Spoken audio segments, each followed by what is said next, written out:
Hello, good morning student. I hope आप सब fine है। बेटा आज हम अपना कारक का टॉपिक पढ़ेंगे। कल हमने कारक का टॉपिक पढ़ा था, कारक किसे कहते हैं, कारक कितने प्रकार के होते हैं। तो बेटा मैंने बताया था आपको कि कारक 8 प्रकार के होते हैं। हमने पढ़ा था कल कर्ता कारक, कर्म कारक। आज हम पढ़ेंगे बेटा नंबर 3 है हमारा कर्ण कारक। कर्ण कारक क्या होता है? कर्ण का अर्थ होता है बेटा साधन। कर्ण का अर्थ क्या होता है बेटा? साधन। यानी कि जिस साधन से काम करते हैं हम उसे कर्ण कारक कहते हैं। जिस साधन से हम काम करते हैं उसे कर्ण कारक कहते हैं। इसका कारक चिन्ह से तथा के द्वारा होता है। इसका कारक चिन्ह क्या होता है बेटा? या तो से या फिर के द्वारा इसका कारक चिन्ह होता है। कर्ण का अर्थ होता है साधन। जिस साधन से हम किसी कार्य को करते हैं वो कर्ण कारक कहलाता है। जैसा आप उदाहरण देखो बेटा, रोहित ने फूलों से माला बनाई। रोहित ने फूलों से माला बनाई। बनाना क्या है बेटा? बनाना क्रिया है। रोहित क्या है बेटा? करता है। किस से माला बनाई? फूलों से। तो माला बनाने का साधन क्या है बेटा? फूल माला बनाने का साधन है। यानी कि फूलों से इसका विभक्ति चिन्ह है। और इसमें पूछा है कि साधन से कार्य होता है, तो माला बनाने का साधन क्या है बेटा? फूल है। रोहित ने पेंसिल से चित्र बनाया। चित्र बनाना क्रिया है।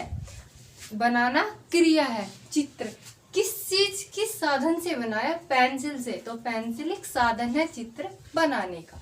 तो बेटा ये हो गया हमारा कर्ण कारक। कर्ण कारक में जिस साधन से जो कार्य होता है वो कर्ण कारक होता है। इसके बाद पढ़ेंगे बेटा नंबर 4 हम अपना संप्रदान कारक। नंबर 4 कौन सा है हमारा? नंबर 4 है हमारा बेटा संप्रदान कारक। संप्रदान कारक। संप्रदान कारक क्या होता है बेटा? जिसके लिए कोई कार्य किया जाए या जिसे कुछ दिया जाए। किसी के लिए हम कार्य करें या फिर किसी को कुछ चीज दे, कुछ वस्तु दे, कुछ भी दे, किसी को कुछ दे, उस संज्ञा या सर्वनाम का संप्रदान कारक होता है। यानी कि या तो उसमें संज्ञा मिलेगी हमें या हमें क्या मिलेगा? सर्वनाम मिलेगा। या तो हम कार्य करें किसी के लिए या हम किसी को कुछ देते हैं, वह कौन सा कारक होता है बेटा? संप्रदान कारक होता है। इसका विभक्ति चिन्ह होता है के लिए। क्या होता है बेटा इसका विभक्ति चिन्ह? के लिए। जैसे उदाहरण देखो, वह अपनी बहन के लिए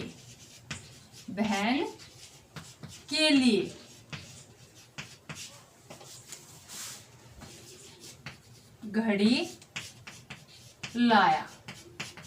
अब देखो वह क्या है बेटा? सर्वनाम है। क्या है? सर्वनाम। वह अपनी बहन के लिए घड़ी लाया। लाना क्या है? क्रिया। क्या वस्तु लेकर आया है? घड़ी लेकर आया है। किसके लिए? किसी को वो दे रहा है। किसको दे रहा है बेटा? वो अपनी बहन को दे रहा है।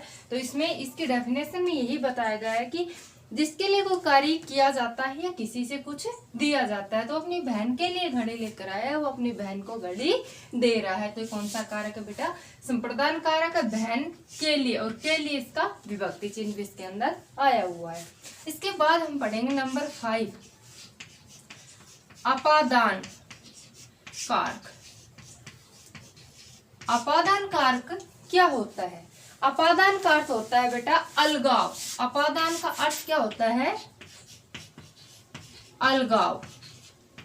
अपादान का अर्थ होता है अलगाव, यानी कि या अलग होना, अलग होने का बोध कराना, किसी भी चीज को अलग करना, उसे अपादान कारक कहते हैं। इसका कारक चिन्ह क्या होता है बेटा? से होता है। मैंने कर्ण कारक का भी कारक चिन्ह से बताया था आपको, और अपादान कारक का भी विभक्ति चिन्ह क्या बताया है? से। तो बेटा कर्ण कारक में से का प्रयोग साधन के लिए होता है और अपादान कारक में किसी भी चीज को अलग करने के लिए। जैसे पेड़ से पत्ते गिरते हैं, पेड़ से पत्ते गिरते हैं। उदाहरण देखिए आप, पेड़ से पत्ते गिरते हैं। तो गिरना तो बेटा क्रिया हो गई, पेड़ संज्ञा है। पेड़ से पत्ते गिरते, जब पेड़ से पत्ते गिरेंगे तो पत्ते पेड़ से क्या हो जाएंगे, अलग हो जाएंगे। तो इस से का प्रयोग किसके लिए हुआ है बेटा, अलग होने के लिए हुआ, कि जब कोई चीज अलग होती है वहां अपादान कारक होता है।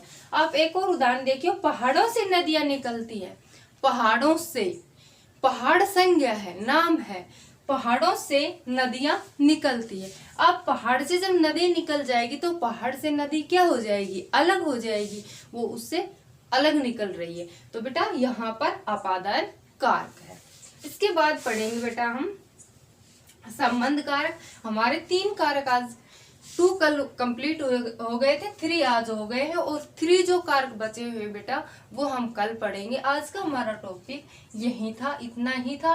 तो बेटा आपको कारण कारक, संप्रदान कारक और अपादान कारक इसके बारे में पढ़ना है। कारण कारक का विभक्ति चिन्ह भी से है या फिर के द्वारा है, और संप्रदान कारक का बेटा के लिए। इसमें बताया था किसी भी साधन का, जब हम किसी भी कार्य को करते हैं तो उसमें किस साधन से कार्य हो रहा है, इसमें मैंने आपको बताया है के लिए, यानी कि किसी के लिए कार्य किया जाए या किसी को कुछ दिया जाए।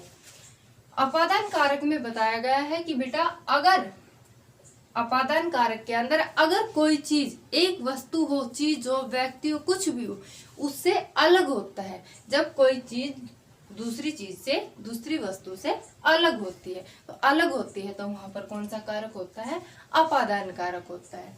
जैसे बच्चा साइकिल से नीचे गिर गया। अब बच्चा साइकिल से गिर गया, नीचे गिर गया, तो बच्चा साइकिल से क्या हो गया, अलग हो गया। तो यहाँ पर कौन सा कारक बेटा, अपादान कारक है। तो हमारे 3 पॉइंट थे आज के, बिल्कुल कंप्लीट मैंने आपको समझा दिए हैं। जो ये 3 पॉइंट है, इनकी जो डेफिनेशन है वो मैंने इस वीडियो के साथ आपको PDF में सेंड की है, वो आपको अपनी फेयर नोटबुक में करनी है। थैंक्स बेटा।